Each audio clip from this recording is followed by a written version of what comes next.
There was a young pastor who, at one point, right before Christmas time and during Advent and all that, boasted that he really wasn't that busy during Christmas. And a lot of his colleagues were. Some of them were just busy and they couldn't get their sermons ready and all that. He said, actually, I have plenty of time during Advent and the Christmas season because I can get my sermon ready on my short walk from the manse, which was right next door to the church, just over to the church. So I just prepare my sermon on that walk. It was the tradition of that church that they always gave their pastor a really nice gift for Christmas. And so this year, the church outdid themselves. They gave this pastor a new manse, which was 5 miles away from the church.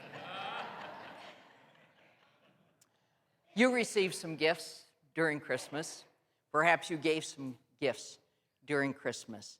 But for us, this time is about the greatest gift ever given to the world, the gift of Jesus Christ.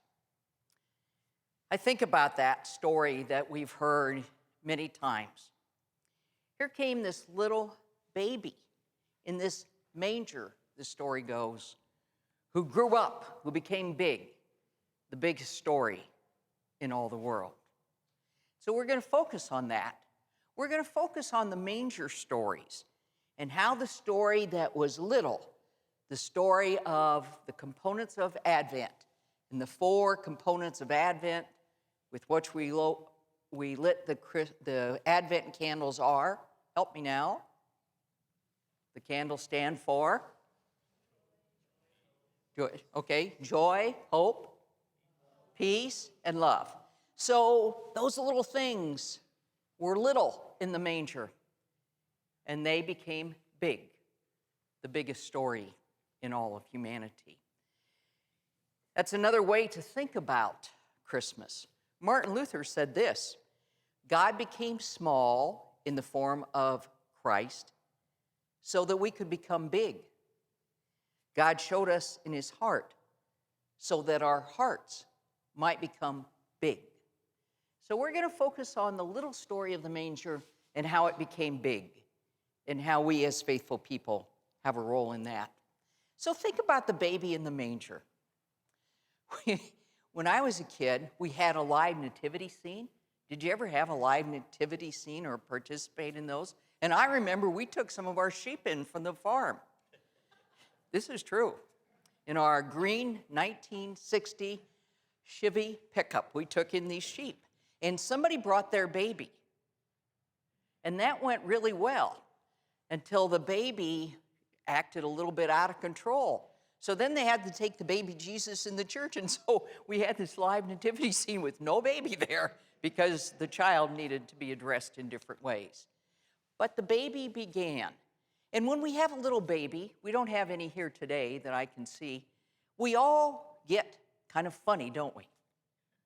So people that you never see smiling, or maybe you're big and muscular and tough, just start talking in strange ways and using strange language, because there is something about a baby that is so sacred.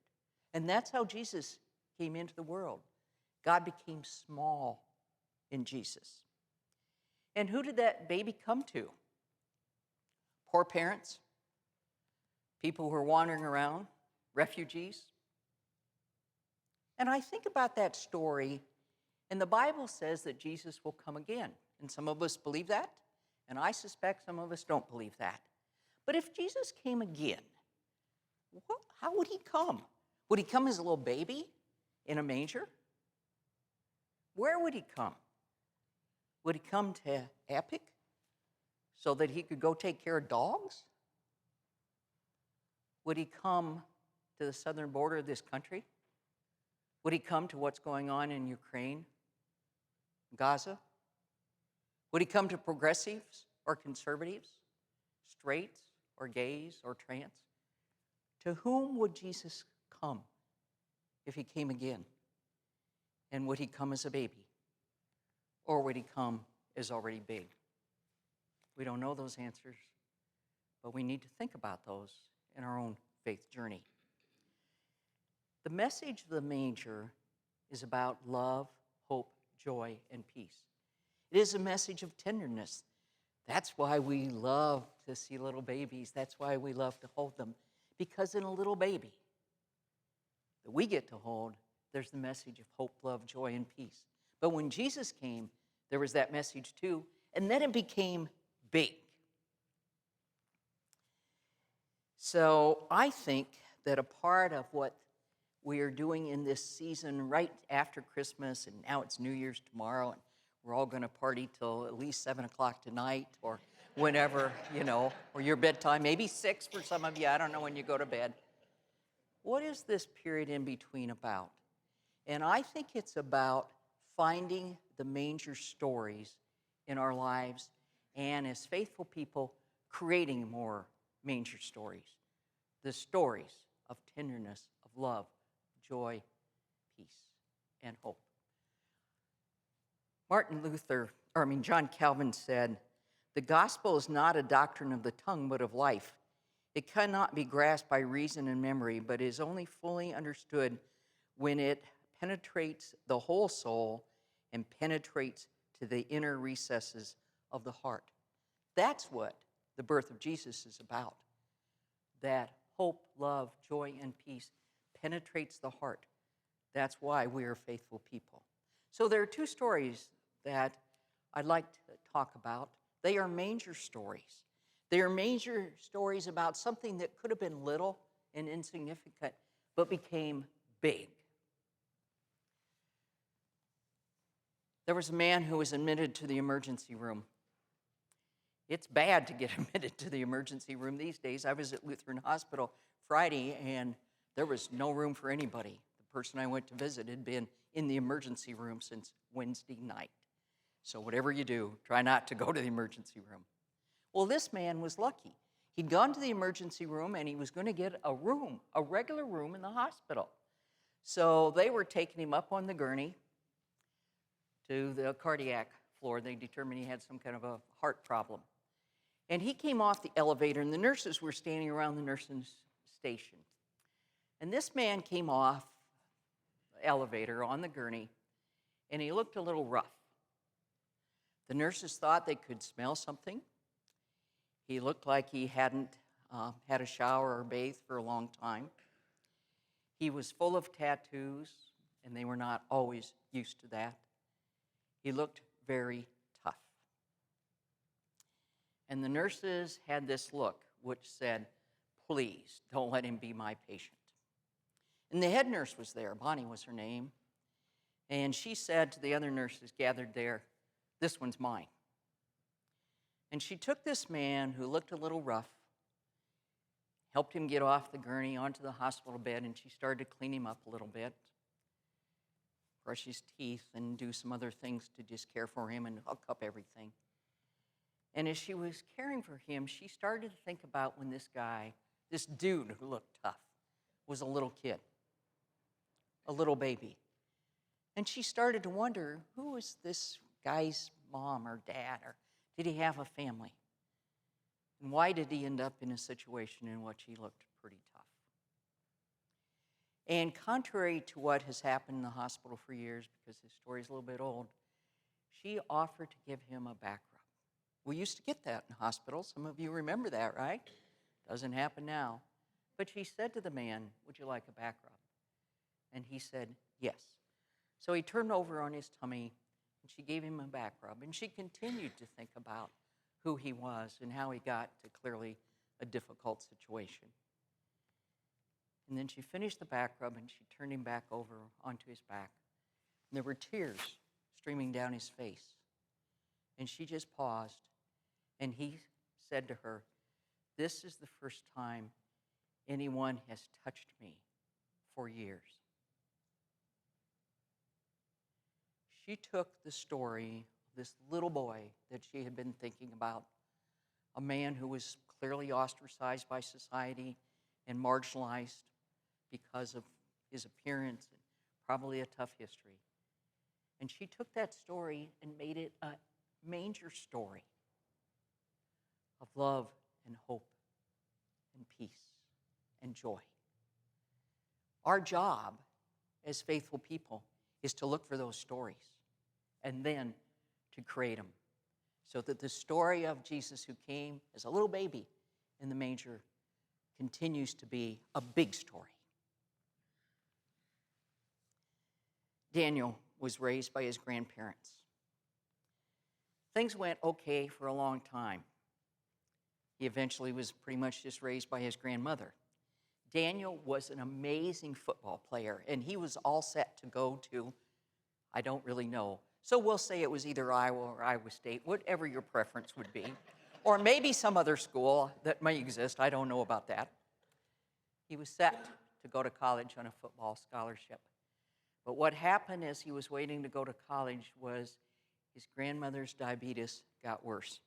Dialysis was no longer working. And her only hope was a kidney transplant.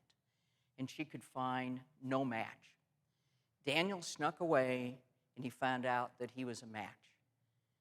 So he went to his grandma and he said, I'm going to give you my kidney. And they both knew what that meant. He was not going to go to any university to play football because of the consequences were he to be injured. And she said, you're going to give up football?